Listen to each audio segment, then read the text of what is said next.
ভাই বোন দিদি দাদা তুমি যেই হও না কেন, কয়েকটা দরকারি কথা আছে তোমাদের সাথে। যদিও বা এটা একটা অন্য ধরনের চ্যানেল, তাও আমার মনে হলো যে এই কথাগুলো বলা উচিত, তাই বললাম। কি হয় প্রথম ভালোবাসা? তুমি ধরো একটা ভালো মনের ছেলে বা মেয়ে, এবার ধরো সামনের দিকে অন্য ধরনের ছেলে বা মেয়ে পড়লো তোমার সাথে। এবার ধরো কথার জালে বা যা হোক করে তুমি মোটামুটি ওকে ভালোবেসে ফেলেছো, মানে প্রথম ভালোবাসা। সম্পর্কের মধ্যে যার মোটামুটি প্রথম ভালোবাসা যেটা হবে, সে তো চাইবে না যে এটা আমার প্রথম ভালোবাসা, এটাকে হেভি করে রাখতে হবে, এটাকে কোনো রকম কমতি দেওয়া যাবে না। মানে সব কিছু, সে শুতে বললে শুতে হবে, বসতে বললে বসতে হবে, উঠতে বললে উঠতে হবে, সব কিছু করতে হবে তার জন্য। মোটামুটি গালাগালি খিস্তি সব সইতে হবে, কিচ্ছু করার নেই।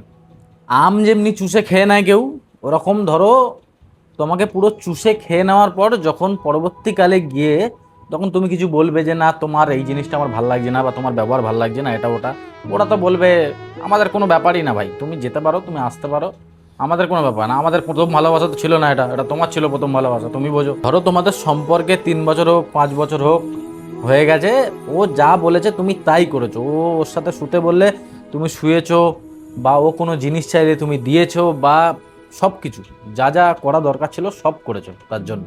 এরকম জায়গা থেকে কোনো যদি সম্পর্ক ভাঙে, আর সত্যি যদি কোনো ছেলে বা মেয়ের ভালোবাসে বা আঘাত পায়, এরা পুরো ভেঙে যায়, শেষ হয়ে যায়, এরা পুরো পুরো পুরো খালি হয়ে যায় এরা। মানে প্রায় বলতে পারো যে এদের বেঁচে থাকার থেকে মরে যাওয়া লাভ, এরকম এদের মনে হয়। কারণ এরা ভালো ছিল, আর সামনের দিকে যে পড়েছে সে শালা বেরিয়েছে হারামি, এদের কোনো যায় আসে না, কোনো অসুবিধা নেই।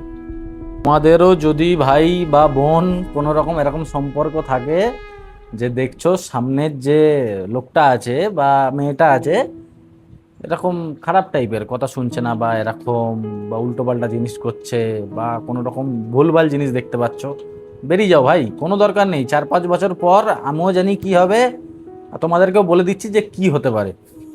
আমার একটা দিদি আছে বুঝলে, সে এরকম ভালোবেসেছিল, তার মোবাইলে কোনার থেকে একটা রং নাম্বারে ফোন করেছিল। তাদের সম্পর্কটা না দেখে 5 বছর মতন চলেছিল, মোবাইলে মোবাইলে ফোনে। তারপরে এক সময় এসে ছেলেটা মনে হয় জেদ করেছিল যে দেখবো এরকম কিছু, কিন্তু আমার দিদি একটু কালো টাইপের ছিল, মানে ধরো কালো বলতে আমার যে রংটা তার থেকে একটু কালোই। এবারে দেখেছে, দেখে আসার পরে ছেলেটা ঘরে গিয়ে বলেছে নাকি যে এরকম আমরা পণ্ডিত টাইপের হয়, পণ্ডিত টাইপের, আরে পণ্ডিত বলতে গেলে আর কি ব্রাহ্মণ ব্রাহ্মণ ব্রাহ্মণ টাইপের, তা আমি বিয়ে করতে পারবো না, ঘর থেকে মানবে না। এবার আমার দিদি ওটা ভেবে এখনো অবধি বসে আছে যে ছেলেটা ভালো ছেলে, আর ছেলেটা ঘরে হচ্ছে তোমার ব্রাহ্মণ বলে, মানে ব্রাহ্মণরা ব্রাহ্মণদের সাথে বিয়ে করবে ওই জন্যে ওরকম করেছে। কিন্তু দিদি এখনো অবধি যায় না যে ওকে কালো বলে ছেড়ে দিয়েছে। না আমি দিদির ভুল ধরিয়েছি, কারণ ওদের অনেক বছর সম্পর্ক ভেঙে গেছে।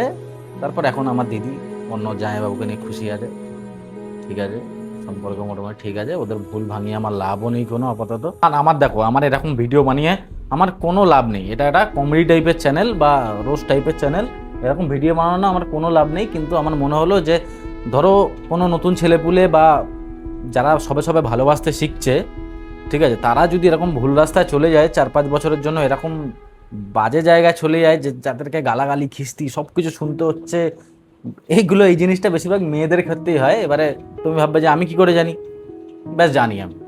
আর ধরো এরকম ধরনের কিছু লোকের কাছে গেল, যাদের কাছে আমার ভিডিওটা একটু লেটে গিয়ে পৌঁছালো, মানে ঠকে গেছো, ধরো চলে গেছে সময়, কিছু করার নেই ভাই, সয়ে নাও, একটু কষ্ট হবে আমি জানি, কষ্ট হয়, ভগবান আছে, ভগবান, নমস্কার করো আর বেরিয়ে যাও।